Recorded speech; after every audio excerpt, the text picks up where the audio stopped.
Huy! Di ba may meeting kayo ni Gina at ng promo team? Ba't nandito ka? Ikaw, bakit nandito ka? Di ba dapat nasa store ka, naglilinis? Para naman may pakinabang at may saysay binabayad ko sa'yo.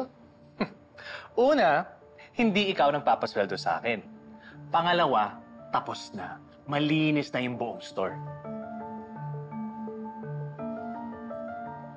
Oh, ba't tense na tense ka? Ako, tense? Ba't naman ako matitense? Hindi ko naman project to, so bakit ako matitense? Hindi naman ako yung mapuputokan. We're conducting a spot-on check of everyone's belongings.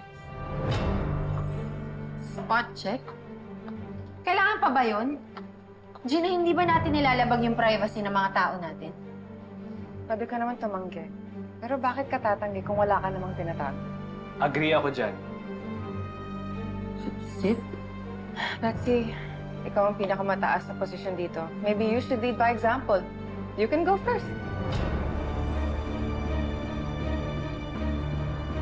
Sige.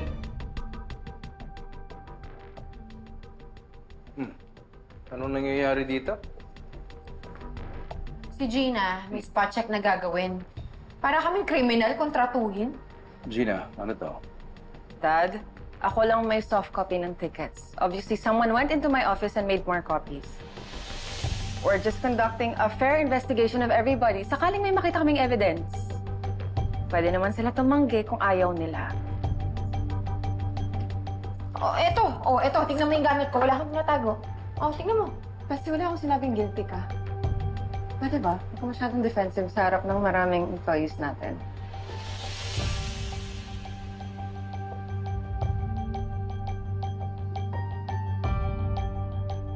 Everybody, just stand to the left muna while we check your belongings. Pati mga mesa nyo, okay? Pati mga mesa namin.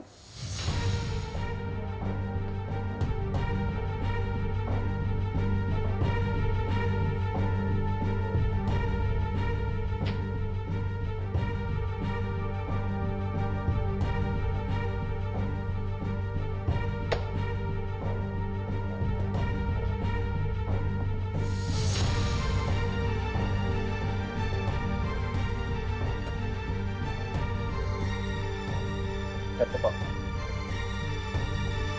Ito po. Sir, hindi ko po alam kung paano napunta sa backpack ko yan.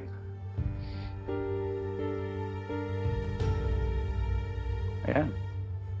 Kaibigan ka pa naman ni Gina at saka ni Gerald. How could you do this to them? How could you do this to the company? Sir, sir, hindi po ako gumawa niyan. Maniwala po kayo sa akin, partner, Gina.